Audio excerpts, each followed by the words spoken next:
Welcome to the Faith to Change Your World broadcast with Brother Chidi Ifo. Wants to come to God must believe that there is a God and that God rewards those who sincerely look for him. Noah was another man who trusted God.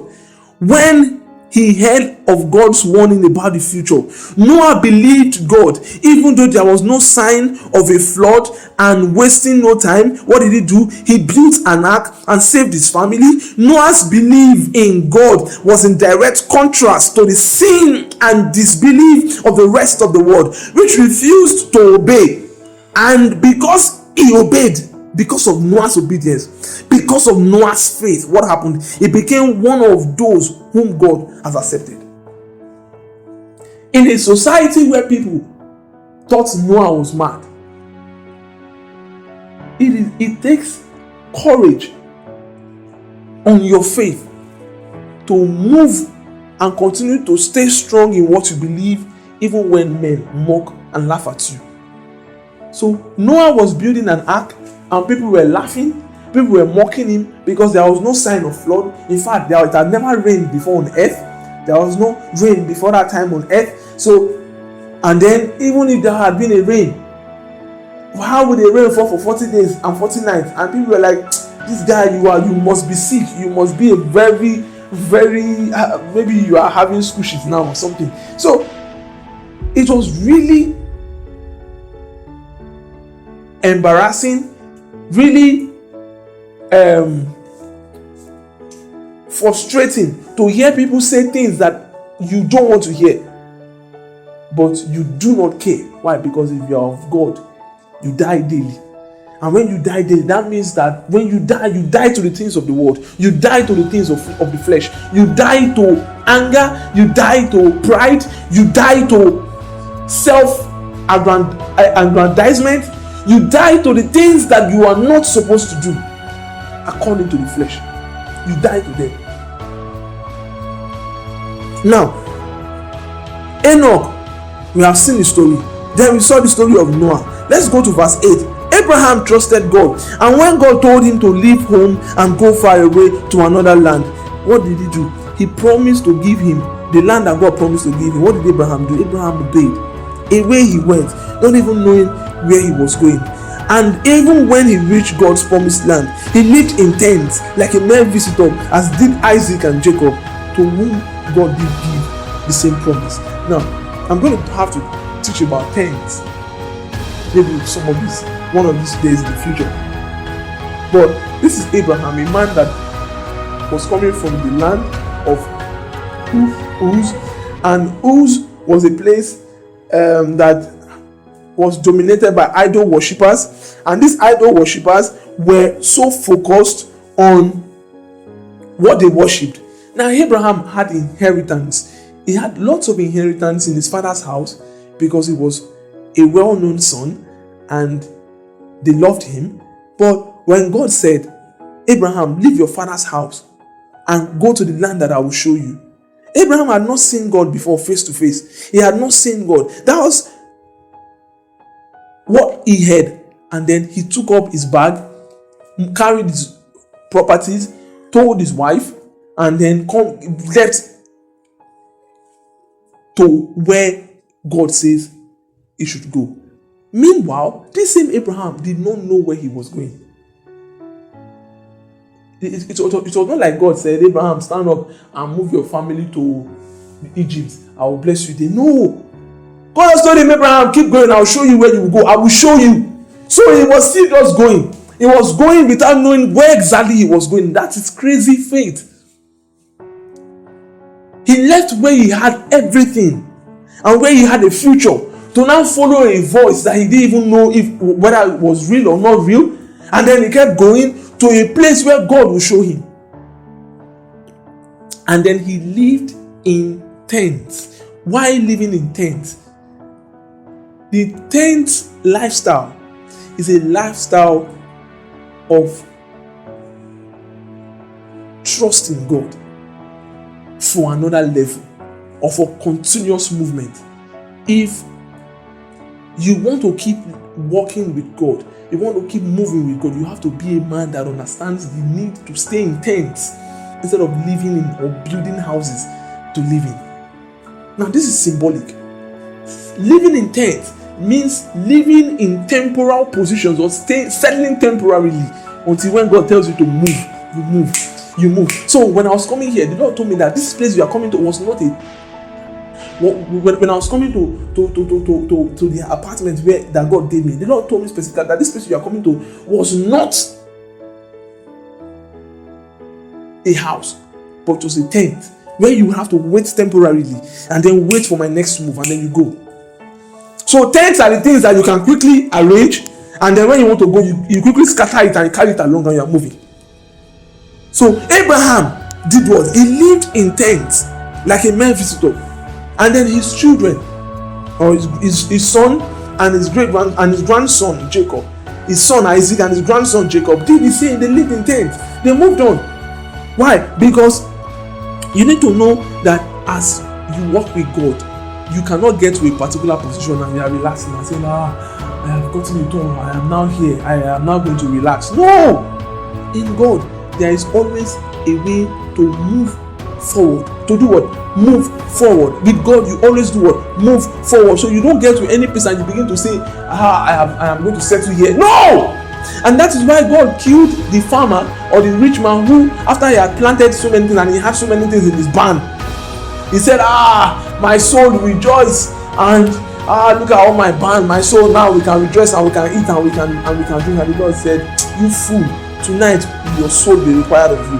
Because with God, you don't start saying this is where it is and this is all it has to be. With God, you have to keep moving forward. Now, Abraham did this because he was confidently waiting for God to bring him to a strong heavenly city, whose designer and builder is God. Sarah too, she had faith, and because she did, she became a mother in spite of her old age, for she realized that God, who gave her his promise, will certainly do what he said. And so a whole nation came from Abraham, who was too old to have even one child. A nation with so many millions of people, like the stars of the sky and the sand of the ocean shores. There is no way to count them. These men of faith I have mentioned died without ever receiving all that God had promised them. Why? Because they saw it all awaiting them on ahead and were glad, for they agreed that the earth was not their real home, but that they were just strangers visiting down here. And get from verse 14, let's begin to read from verse 14. And quite obviously, when they talked like that, they were looking forward to their real home in heaven. If they had wanted to, they could have gone back to the good things of this world, but they didn't want to. They were living for heaven, and now God is not ashamed to be called their God, for he has made a heavenly city for them. While God was testing him, Abraham still trusted in God and his promises, and so he offered up Isaac and was ready to slay him on the altar of sacrifice. Yes, to slay even Isaac, through whom God had promised to give him a whole nation of descendants. He believed that if Isaac died, God would bring him back to life again. And that is just what happened. As far as Abraham was concerned, Isaac was doomed to death, but he came back to life again. Verse 19. Listen to it again. He believed that if Isaac died, God would bring him back to life again. Now, who gave Abraham Isaac? God, right? God gave Abraham Isaac. This is the promise. Isaac was the promised son. And so Abraham received the promise, and he was willing to sacrifice the promise that he received, because he believed that God who gave me the promise can still give me another promise. True or false? If God gave you something, he is capable of giving you another thing. So Abraham believed that God who gave him the promise was capable of giving him another promise. And so he moved with confidence. When he heard God say, sacrifice your son, he moved ahead to sacrifice his son Isaac, with so much confidence. Why? Because he believed that God who gave him Isaac is willing or is able to still repeat another Isaac, even though he was 2,000 years old. And so when God saw his faith, God knew that this man was quite radical. You have to be too adamant and too strong in faith to be able to believe like this. Abraham was unique. Now, it was by faith that Isaac knew God would give him. It was by faith that Isaac knew God would give future blessings to his two sons, Jacob and Esau. By faith, Jacob, when he was old and dying, blessed each of the sons of Joseph as he stood and prayed, leaning on the top of his cane. And it was by faith that Joseph, as he neared the end of his life, confidently spoke of God bringing the people of Israel out of Egypt, and he was so sure of it that he made them promise to carry his bones with them when they left Egypt back to Israel. Now, Moses' parents had faith too. His mother, Jochebed, very particularly. When they saw that God had given them an unusual child, you need the eyes of faith to be able to understand that this child is not a normal child. And so when the parents saw that this boy is not a normal child, this boy is a child of destiny, so we cannot just allow him die. So when his parents saw that it was an unusual child, they trusted that God would save him from the death that the king has commanded, and then they hid him for 3 months and were not afraid. It was by faith that Moses, when he grew up, refused to be treated as a grandson of Pharaoh the king, and Pharaoh was a mighty king in the whole world at the time. And then Moses decided to deny or denounce his inheritance in the house of Pharaoh, and he chose to share the ill treatment with God's people instead of enjoying the fleeting pleasures of sin in the house of Pharaoh. Now, he thought that it was better to suffer for the promised Christ than to own all the treasures of Egypt, for he was looking forward to the great reward God would give him. And it was because he trusted God that he left the land of Egypt and wasn't afraid of the king's anger. Moses kept right on going. It seemed as though he could see God right from where he was. Now, and it was because he believed God. Because Moses believed that God would save his people, that he commanded them to kill a lamb as God had told them, and to sprinkle the blood on the doorposts of their homes, so that God's terrible angel of death could not touch the oldest child in those homes as he did among the Egyptians. The people of Israel trusted God, and then they went right through the Red Sea as though they were on dry ground. But when the Egyptians chasing them tried it, they were all drowned. It was by faith. Now it was by faith that the walls of Jericho tumbling down after the people of Israel. It was by faith. It was faith that brought the walls of Jericho tumbling down after the people of Israel had walked around them 7 days as God had commanded them. Let me read that again.